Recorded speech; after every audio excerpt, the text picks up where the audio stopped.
रघु, बेटा। रघु वहाँ तैयार होकर आता है।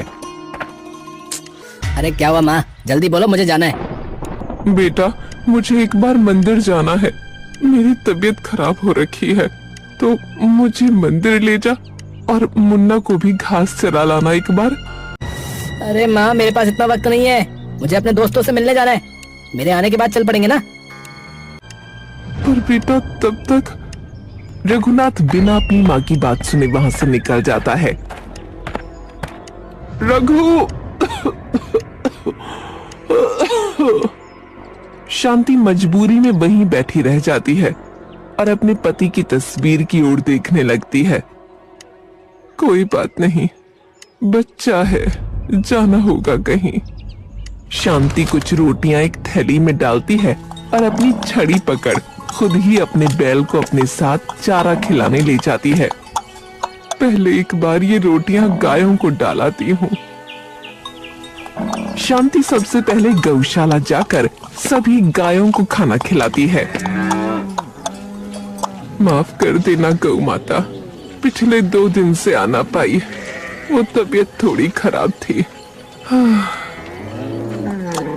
शांति फिर अपने बैल को चारा खिलाने ले जाती है।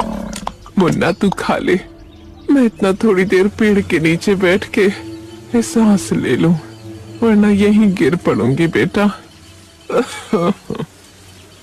शांति कांपते हुए एक पेड़ के नीचे बैठ जाती है और उसकी आंख लग जाती है। तभी वहां एक बाबा आ जाते हैं और शांति को उस पेड़ के नीचे बैठा देखते हैं। अरे अम्मा, ठीक हो कि नहीं? अरे ऐसे क्यों बैठी हो? शांति एकदम से अपनी आंखें खोलकर उन बाबा की ओर देखती है। हाँ हाँ बाबा जी, मैं एकदम ठीक हूँ, बस थोड़ी थकी हुई थी तो इसीलिए बैठ गई। यहाँ क्या करने आई हो? वो मेरा बैल है, उसी को चारा खिलाने आई थी। घर पर कोई और नहीं है? एक बेटा है, पर उसे कहीं जाना तो था, इसीलिए। वो बाबा तभी शांति के पास बैठ जाते हैं और अपने थैले से एक डोली निकालते हैं। पानी पियो पहले आप, आपकी तबीयत ठीक नहीं लग रही। बाबा अपनी डोली में से शांति को पानी पिला देते हैं। वैसे बैल को तो बाद में भी खाना खिला सकती थी अम्मा आप। नहीं नहीं बाबा जी, ये बैल नहीं बल्कि मेरा दूसरा बेटा है। जब छोटा सा था तब मेरे पति इसे लाए थे घर, तब से इसे खिलाना नहलाना सब मैंने किया है। मेरे बेटे से ज्यादा है ये मेरे लिए, हमेशा मेरे साथ रहता है।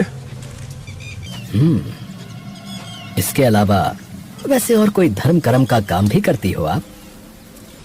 हाँ, रोज गौशाला जाकर सभी गायों को रोटी खिलाती हूँ।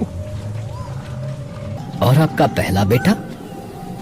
वो थोड़ा सा काम में रहता है, इसलिए ज्यादा मदद नहीं कर पाता, पर बहुत मेहनती है वैसे। हाँ, अभी भी कोशिश कर रहा है कि उसकी नौकरी लग जाए। ठीक है, पर याद रखना अम्मा, बेटा भी बेटा जन्म से नहीं, उसके कर्म से कहलाता है। बाकी आपका अपने बैल से प्रेम देख के आज मेरा मन प्रसन्न हो गया। चलिए फिलहाल मैं चलता हूँ, हम एक बार पुनः मिलेंगे। आपको कैसे पता? सब कर्मों का खेल है अम्मा, स्मरण रखना। शांति अपने बैल को वापस ले जाती है और घर पर बैठकर काफी देर तक रघुनाथ का इंतजार करती रहती है। रात हो जाती है लेकिन रघुनाथ अभी तक नहीं आया होता। कहाँ रह गया? तभी रघु घर के अंदर घुसता है। हे बेटा, कहाँ रह गया था तू? अरे अरे बताया तो था, दोस्तों के साथ जा रहा हूँ। अच्छा ठीक है, तू खाना खाने बैठ जा, मैंने तेरे लिए रोटी बनाई हुई है। अरे मैं खा के आया हूँ, और हाँ मेरी नौकरी लग गई है। क्या सच में? शांति खुश होकर उसके गले लगने लगती है। हाँ बस बस, परसों निकलना है दिल्ली के लिए।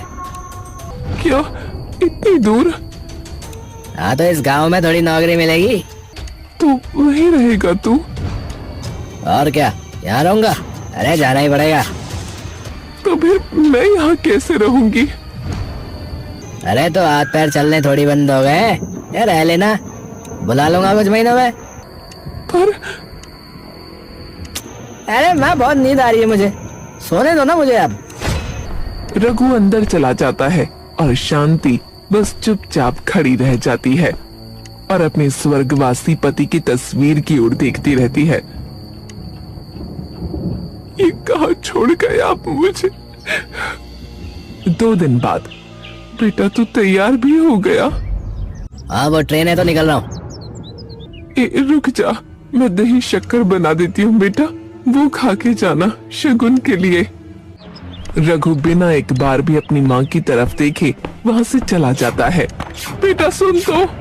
रघु बिना मुड़े बस चलता जाता है। शांति आंखों में आंसू लिए अपने बैल को जाकर नहलाने लगती है। अब तो एक तू ही बेटा रह गया है मेरा मुन्ना। शांति बैल को नहलाकर वापस घर आ जाती है और फिर से गौशाला की गायों के लिए रोटी बना देती है और वहाँ चली जाती है। अरे रास्ते में अभी वैसे रघु मिला था काकी, बता रहा था शहर जा रहा है। हाँ बेटा, वो नौकरी लग गई है उसकी। अच्छा अच्छा, लेकिन अब आपका ध्यान कौन रखेगा? नहीं नहीं बेटा, वो कह रहा था कि थोड़े महीनों बाद मुझे भी अपने पास बुला लेगा। अरे काकी, तुम समझ क्यों नहीं रही हो? वो नहीं बुलाएगा। आपकी तबीयत खराब होती थी तो कभी अस्पताल भी नहीं लेके जाता था वो। काकी आप समझो, वो अब नहीं आने वाला। नहीं नहीं, ऐसा नहीं है, वो जरूर आएगा। शांति गुस्से में वहाँ से चली जाती है और फटाफट सभी गायों को रोटी खिला के वापस आ जाती है। शांति एक बार फिर से अपने पति की तस्वीर की तरफ देखती है। ऐसे ही कुछ भी बोलते हैं, बताओ तो क्यों नहीं आएगा अपनी माँ के पास? वो जरूर आएगा, वो बेटा है मेरा, तो क्यों नहीं आएगा वो? हाँ। दिन यूं ही बीत जाते हैं लेकिन रघुनाथ नहीं आता। शांति रोज दहलीज के सामने बैठी उसका इंतजार करती और उस दहलीज से ना उसका बेटा अंदर आता, न ही उसका भेजा कोई संदेश। कि तभी उसके बैल के रंभाने की आवाज वहां आती है। इसे क्या हुआ? शांति बाहर झुककर देखती है कि बैल के खोर में चारा खत्म हो चुका है। हे भगवान, इसके चारे को तो मैं भूल ही गई। कोई नहीं, आज वहीं खिला लाती हूँ, काट के भी ले आऊंगी साथ में ही। शांति अपने बैल को फिर से चारा खिलाने ले जाती है, लेकिन जैसे ही वो गांव से गुजर रही होती है तभी उसके कान में गांव के लोगों की आवाजें पड़ने लगती हैं। बताओ तो कैसा बेशर्म बेटा है, अपनी माँ को अकेला छोड़ के। और नहीं तो क्या, बेचारी पूरा दिन अकेले ही लगी रहती है, कभी खाना बनाए कभी इस बैल के पीछे। बेचारी यूं ही जिंदगी झेलते झेलते चली जाएगी किसी दिन, पर इसका बेटा तो झांक के बिना देखेगा। हाँ। शांति का दिल ये सारी बातें सुनकर चूर चूर हो जाता है। शांति अपने आंसू छुपाकर तुरंत वहां से निकल जाती है।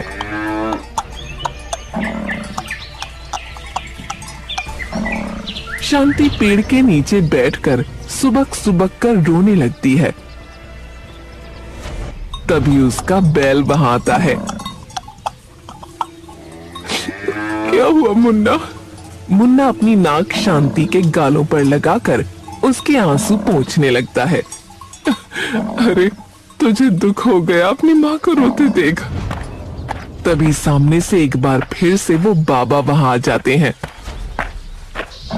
माँ के रोने पे बेटे को दुख तो होगा ही, वरना वो बेटा कैसा जिसे अपनी माँ का दर्द महसूस ना हो। अरे बाबा जी आप?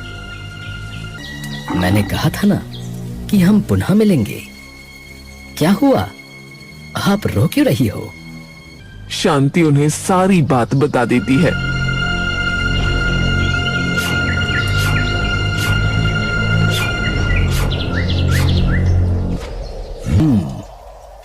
पुत्र, मात्र जन्म से नहीं, कर्म से कहलाया जाता है। परंतु तुमने अपनी मां होने की जिम्मेदारी पूरी तरह से निभाई है। यह इस बैल का प्रेम देखकर समझ आता है। आप अपनी पूरी श्रद्धा से गौ सेवा करती हैं। इस बैल को बेटे की तरह मानती हैं। बदले में ना कुछ मांगती, ना कुछ कहती, फिर चाहे वो अपना रक्त ही क्यों ना हो। अभी भी देखो, तुम उसे कुछ कह नहीं रही, बस चुपचाप रोए जा रही हो। तुम भी इन गाय बैलों की तरह हो जो निस्वार्थ बिना कुछ मांगे खेत जोतते हैं। जो 2 दिन के बछड़े के लिए होता है, ये वो हमें दे देते हैं, परंतु कुछ मांगते नहीं। तुम भी वैसी ही हो अम्मा, जो बिना कुछ मांगे बस न्यौछावर किए जा रही हो। शांति बिना कुछ कहे अपना सर झुका लेती है। जिसका मन गौ माता की तरह पवित्र हो, उसे ये पीड़ा शोभा नहीं देती। वो बाबा अपने कमंडल से कुछ निकालते हैं और उसके बैल को खिला देते हैं। तभी वो बैल देखते ही देखते एक इंसान में बदल जाता है। शांति ये देखकर एकदम से चौंक जाती है। ये क्या है? तुम्हारा पुत्र। क्या मतलब? तभी मुन्ना उसके सामने आ जाता है। मैं ही तो हूं मां। पर ये कैसे हुआ? गाय को देवी ही माना जाता है, तो बस उन्हीं का वरदान समझो। मां, फिलहाल घर चलो, तुम थक गई हो ना। मुन्ना शांति को सबसे पहले खेत पर ले जाता है। खेत का तो बुरा हाल है। तो संभालने वाला कोई बच्चा ही नहीं था उनके जाने के बाद, और रघुनाथ तो कभी आया ही नहीं है इधर। कोई बात नहीं, कल से मैं देख लूंगा इसे। चलो फिलहाल मंदिर चलते हैं। ठीक है। मुन्ना और शांति फिर मंदिर चले जाते हैं। हे प्रभु, मेरी झोली एकदम से भर दी आपने। आपका बहुत बहुत धन्यवाद। मेरी माँ का ध्यान रखना। मुझे भगवान का तो नहीं पता, पर मेरे लिए यही मेरे भगवान है। थोड़ी देर में दोनों वापस आ जाते हैं और शांति घर आकर खाना बनाने लगती है। तभी मुन्ना वहां जाता है। मुझे दो माँ, मैं कर लूंगा ये। नहीं नहीं, ये तो मैं ही करूंगी। अरे माँ, मैं कर लेता हूँ ना। बिल्कुल भी नहीं, मैं तेरी माँ हूँ ना, और तेरे लिए खाना बनाना हक है मेरा। चुपचाप बैठ वहाँ। मुन्ना मुस्कुराता हुआ वहीं बैठ जाता है और शांति खाना बनाकर उसे अपने हाथों से खिलाने लगती है। माँ, अब मैं खिलाऊंगा तुम्हें, रुको। मुन्ना बड़े प्यार से शांति को खाना खिलाने लगता है। मुझे एक बात बता मुन्ना, तू सच में मुझसे इतना प्यार करता है या बस इसलिए कर रहा है क्योंकि उन बाबा ने तुझे इंसान बनाया है इसलिए?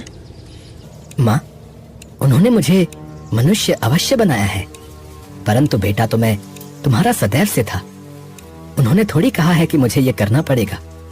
उन्होंने तो मुझे मात्र इंसान बनाया, क्योंकि उन्हें पता था कि मेरी इस माँ को कितना प्यार करता हूं मैं जो कह रहा हूं वो अपनी मर्जी से कह रहा हूं माँ, और करता रहूंगा। ये सुनते ही शांति की आंखों से आंसू टपक जाते हैं और मुन्ना प्यार से उनके आंसू पोंछता है।